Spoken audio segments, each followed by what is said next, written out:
Success Insight shares the stories of the people with passion and drive who make things happen in the world. Here's your host, Howard Fox. Hello, everybody, and welcome back to another episode of the Success Insight podcast. Our guest today is Chris Stanisci. Chris is the author of Legendary Adventures of the Baseball Fan. Chris is, as he describes himself, the ultimate baseball fanatic. He has traveled around the U.S. and Canada, and in 2019, he visited 24 Major League Baseball parks. And I know he has some more on schedule for 2020, but it's springtime here in North America. For those of you that don't know, that we're in the end of March. There's a couple other issues going on, I would have to say, globally. But if anything can bring us back to what springtime, what warm weather means, it's talking about baseball. So we're here to talk with Chris on the Success Insight podcast. Chris, welcome. Hey, Howard. Thanks for having me on here. It is an interesting time going on right now with that COVID-19 shutting everything down. Yeah, it was a little bit of a shock. And, when you and I first met each other online and we had a conversation, and I don't even think this virus was on our everyday top of mind thing to think about. I mean, I know in the summertime, there's the thought of baseball. I mean, I live in Chicago and I've got two wonderful ballparks nearby. I grew up in Detroit, and so I'm near Detroit, and Detroit Tigers are near and dear to my heart. But springtime, summer, that's baseball. And so tell us, when did you get started with this idea of visiting the major league ballparks in the U.S. and Canada, and then writing this book, Legendary Adventures of the Baseball Fan? Well, it started out with just kind of a hobby. I just wanted to visit a couple of ballparks in the Chicago area. I wanted to see Wrigley Field and Busch Stadium and Miller Park. But I found this website, www.ballparkchasers.com, and I saw other people that were doing all 30 stadiums in their lifetime. And I thought, you know what, that's kind of cool. So I started expanding my trip. I added Kansas City, Pittsburgh, Detroit, and Minneapolis. And I figured get all the ones in the Midwest knocked out. I had already visited some of the ballparks, so I didn't want to see them again. And those would be like, Fenway Park, obviously, that's a big one. You'd obviously want to see that one. And Dodger Stadium, those were not on my list. And coming back from a trip that I drove from Minneapolis to Chicago, I made my flight by 1 minute to go out to Denver. I checked in by the time I checked my bags and dropped off my rent-a-car and got to the counter, the ticket agent said, "You have 1 minute to spare." I was like, okay. Oh my. That's good. Life is good. A sigh of relief. Yeah. So let me ask you a question. Let's take a couple steps back. Where were you born and raised? I was born in Long Island, New York. I lived there for about almost 20 years. And I had visited Shea Stadium and Yankee Stadium, the old Yankee Stadium, while I was there. Okay. So you grew up at Shea Stadium and at Yankee Stadium. Would you say you attended a lot of games growing up? Oh, yeah. My father, he worked for GE and medical systems, and he got a lot of free tickets, so he took me to both Yankees and Mets. I don't know if you call me a Met fan or a Yankee fan. I was kind of impartial to both of them, but I had an uncle who was a Yankee fan. That was my dad's brother, and my mom's brother was a Met fan. So it's kind of, I guess, kind of a mix of who to cheer for. My dad kind of liked the Mets, but he also went along with his brother too. So I guess we'd cheer for either one, just depending on who. I guess that's the beauty of being in two different divisions. You could cheer for kind of both of them, except when they play each other. Well, and that's, I think, the beauty of baseball. I mean, this sounds a little cliche-ish, but for the love of the game, I mean, to me, nothing beats being in a ballpark with fresh grass and just the sound of the baseballs against the bats, and just, the smell of hot dogs in the park and beer. And there's just nothing better than that. And so I think, growing up in New York and, Yankee Stadium, that in some ways doesn't get more iconic than that.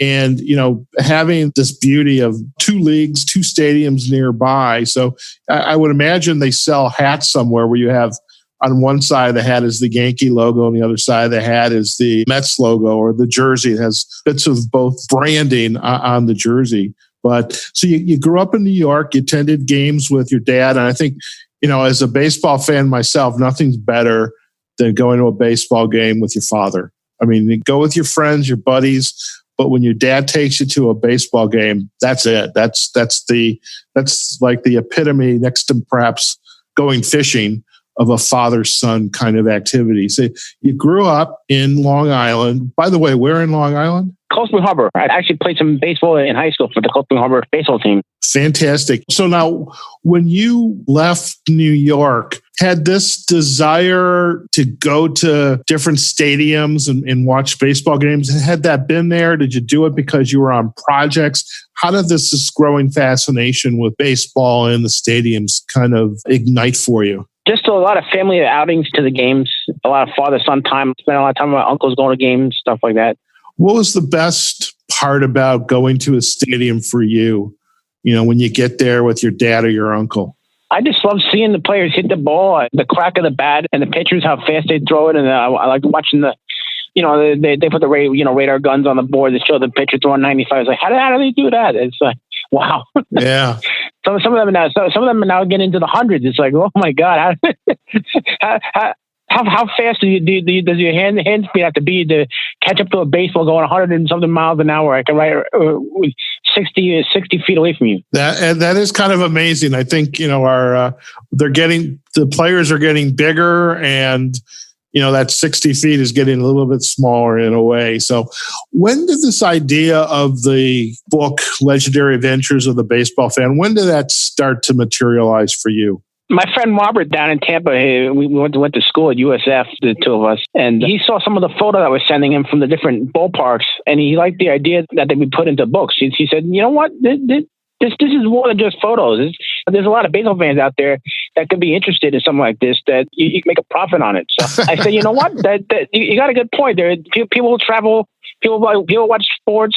I think you might be going somewhere with this. There you go. You're an accountant by training, so this idea of making a profit, that's probably not a foreign concept for you. No, obviously dealing with money, you have to be able to maximize income. And you look at income statements every day. So profit and loss statements are general ballgame for CPA. Exactly right.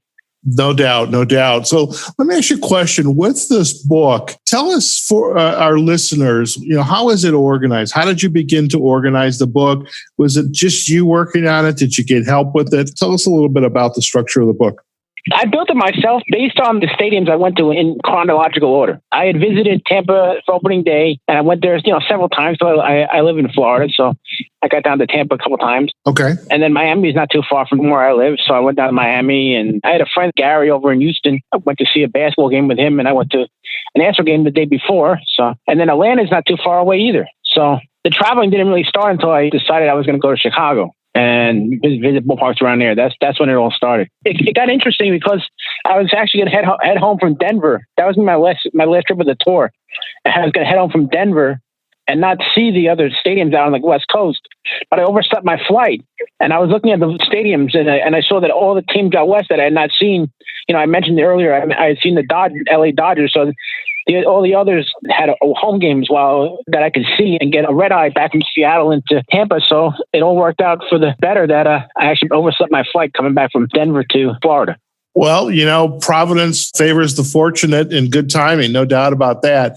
So with the book, how did you construct the chapters? Is each chapter one of the stadiums in the city? Is it a lot of pictures that you took while you were there? What is included in each one of those chapters?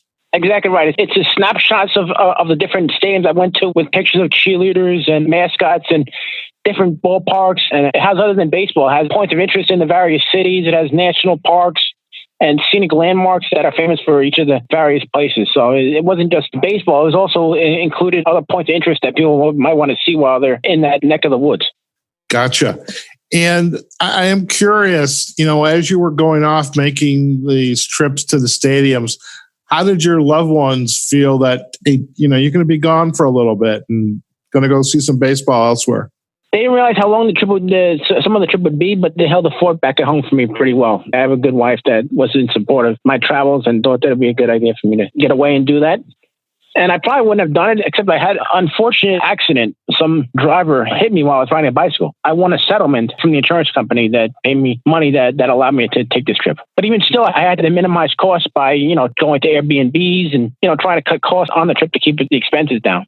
Gotcha. Now, do you have, so you've got your wife, anybody else in the family? I have an 8-year-old daughter. 8-year-old daughter. Now, have you done a father-daughter baseball game yet? My wife said she's not ready for that yet. She's autistic and a little delayed, so maybe 2 or 3 years she'll be ready for a baseball game. Sounds good. So I'm curious too, is the stadiums that you have visited so far, is there one in particular like, oh, this was an amazing experience, or the people were so nice, or the food was so good? Is there 1 or 2 stories perhaps about this adventure that really kind of stand out for you? Absolutely. I love Denver because of the sunsets over the Rocky Mountains. It's just an incredible view to see the sunburst as the sun goes down. So I really enjoyed Coors Field in Denver. Obviously, the friendly confines of Wrigley Field, with the ivy and just how old the ballpark is, that made it pretty amazing. And then for 2 of the modern ones, I would recommend PNC Park on the confluence of the 3 rivers in Pittsburgh. That's just a kind of an interesting experience there. And McCovey Cove in San Francisco with the Oracle Park. Those would be my top 4. And then if I had to pick a 5th one, I would probably say St. Louis's Busch Stadium, just because the crowd, fans support the teams very well in both St. Louis and Chicago, which is pretty cool. Excellent. Now, since I'm going to be out in Vegas, hopefully, knock on wood, in the next, I won't say weeks, let's just say months. In Denver, it's not too far away. So when you're in Denver and you want to see the sunset over the Rockies, where am I in the stadium, and what's the best time of day to see that? Right at sundown, and you want to climb up to the top of the stadium in center field. So center field, top of the stadium, and definitely it's got to be a late afternoon, early evening, probably an early evening game, I would imagine. Yes, yeah, exactly right. Correct. All right. So that is now, Chris, on my bucket list. I'm going to do that because the wonderful thing about being in Vegas, it's kind of like Chicago. It's, you can get to St. Louis, I suppose Cincinnati, Milwaukee, Detroit, all within, say, 5 to 6 hours. And so Las Vegas is not so bad either. I can get over to Phoenix. I can get to LA, a little bit longer to get to Denver, but I've always wanted to go to the Coors Field in Denver. So that's going to be on my list too. What's up for you in 2020? So God willing, we are going to be having baseball games and be able to visit those stadiums. But where do you intend to go in 2020 when we're able to enjoy a baseball game again? I want to finish my 30 ballparks. I want to see Phoenix and brand new ballpark they just built in Dallas. And that would give me 30. Those 2 for sure. Then maybe some minor league facilities. I want to see the Nashville Sounds AAA team and maybe Charlotte AAA. So Nashville and then Charlotte. Remember when the movie Bull Durham came out? Yes, I did. I saw that. That was a great movie. Actually, I was in Raleigh-Durham last year as well. I saw a AAA game in Durham, the Durham Bulls.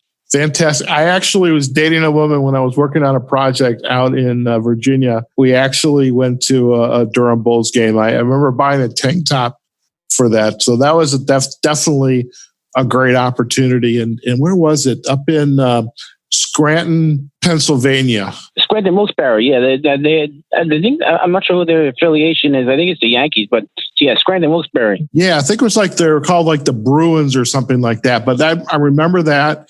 I have, grew up in Detroit, never did get to the Toledo Mud Hens, but I'll tell you what, when we are able to see baseball again and you are planning that trip to Phoenix, let me know and I'll do my best. I'll come down there and watch a game with you. That'd be amazing.